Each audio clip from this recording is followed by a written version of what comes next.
ఎన్నికల సంఘం కీలక నిర్ణయం తీసుకుంది. దేశవ్యాప్తంగా ఓటర్ల జాబితాలను సమీక్షించనుంది. ఆగస్టు 1 నుంచి బోగస్ ఓటర్ల ఏరివేత చేపట్టనుంది.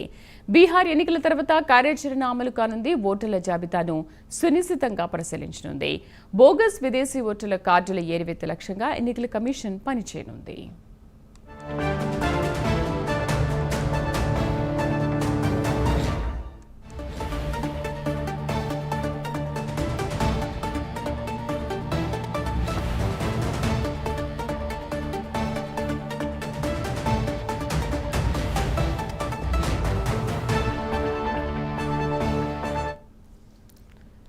కేంద్ర ఎన్నికల సంఘం కీలక నిర్ణయం తీసుకుంది. దేశవ్యాప్తంగా ఓటర్ల జాబితాలను సమీక్షించనుంది. ఆగస్టు 1 నుంచి బోగస్ ఓటర్ల ఏరివేత చేపట్టనుంది.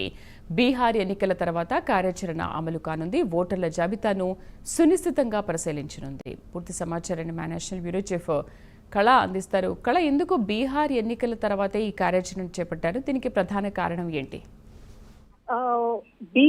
శ్రీదేవి, దాదాపు కేంద్ర ఎన్నికల సంఘం చాలా కీలకమైనటువంటి నిర్ణయాన్ని తీసుకుంది. ఆగస్టు 1 నుంచి ఏదైతే మనకు బీహార్ లో ఓటర్ ఐడిని ఏదైతే ఓటర్లను గుర్తింపు కార్యక్రమాన్ని మొదలు పెట్టిందో, ఆగస్టు 1 నుంచి కూడా బోగస్ ఓటర్లను ఏరివేత అంటే చాలా క్లియర్ గా, అంటే బీహార్ లో దాదాపు మనకు గత కొన్ని రోజుల నుంచి ఏదైతే జూలై 26న ప్రారంభమైంది అక్కడ ఏదైతే ఓటర్ల ప్రక్రియకు సంబంధించింది.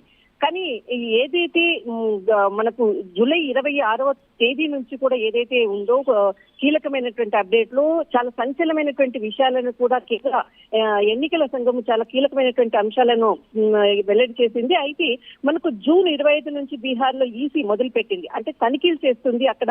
అయితే మొత్తము అంటే దాదాపు జూన్ 25 నుంచి 26 వరకు, జూలై 26 వరకు జరిగినటువంటి ఏదైతే అప్డేట్స్ ఏదైతే ఉందో దాంట్లో ముఖ్యంగా ఇతర దేశాలకు సంబంధించినటువంటి వాళ్ళు ఓటర్లు ఎక్కువగా కూడా బీహార్ లో ఉన్నటువంటి విషయాన్ని మాత్రం గుర్తించింది. దీనికి తగ్గట్టుగానే బీహార్ ఏదైతే ఓటర్ల ప్రక్రియ మనకు పూర్తి కాగానే దేశంలో ఉన్నటువంటి ఇతర రాష్ట్రాలు, అంటే మనకు వచ్చే సంవత్సరం కూడా ఎన్నికలు జరుగుతున్నాయి. అటు పశ్చిమ బెంగాల్ అనుకోవచ్చు, కేరళ చాలా కీలకమైనటువంటి ప్రాంతాలు కూడా ఎలక్షన్స్ జరుగుతున్నాయి.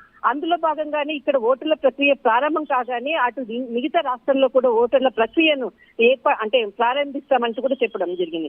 అయితే ఇక్కడ ఎందుకు ఈ నిర్ణయాన్ని తీసుకున్నది అన్నటువంటి మెయిన్ పాయింట్ ఇక్కడ చెప్పాలి అంటే, దాదాపు మనకు ఏదైతే ఎలక్షన్ కమిషన్ చేసినటువంటి సర్వేలో నేపాల్, బంగ్లాదేశ్, మయన్మార్ దేశవాసులు దాదాపు ఇక్కడ బీహార్ లో ఉంటున్నారు. అక్కడ చాలా మంది, ప్రస్తుతం 77,000 మందికి పైగా అంటే అక్కడ మనకు బీహార్ లో 7.8 ఓటర్లు ఉన్నారు. అందులో చాలా మంది మాత్రం మనకు ఇటు నేపాల్, బంగ్లాదేశ్, మయన్మార్ కు సంబంధించిన వాళ్ళే ఎక్కువగా ఉన్నారు.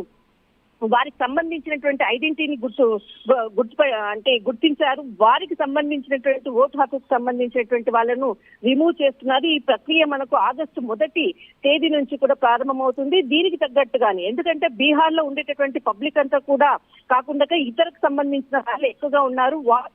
వారిని గుర్తించి వారిని మాత్రం రిమూవ్ చేస్తున్నారు. ప్రస్తుతము ఇక్కడ ఏదైతే వర్క్ చేస్తున్నారో 77,000 మందికి పైగా బూత్ లెవెల్ అధికారులు కూడా, స్టాఫ్, తర్వాత ఇతర వర్కర్స్ కూడా ఇందులో వర్క్ చేస్తున్నారు.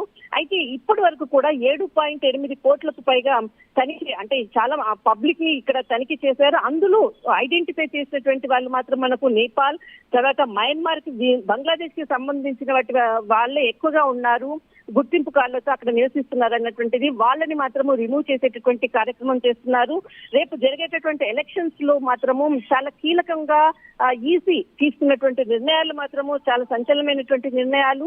ఈ ప్రక్రియ మనకు నెల రోజుల్లో కంప్లీట్ కావాలి. ఈ ఏదైతే జరుగుతున్నటువంటి ప్రక్రియ తర్వాత మనకు పశ్చిమ బెంగాల్ అనుకోవచ్చు, అస్సాం, కేరళ, తమిళనాడు, పుదుచ్చేరి ఓటర్ల ఆ రాష్ట్రాల్లో కూడా ఓటర్ల జాబితా కూడా ఖచ్చితంగా దాంట్లో కూడా మేము జాబితా ప్రకారంగా ముందుకెళ్తాం ఆయా రాష్ట్రాల్లో అంటూ కూడా ఎలక్షన్ కమిషన్ ప్రకటించింది. శ్రీదేవి. రైట్ కళ, థ్యాంక్ యూ.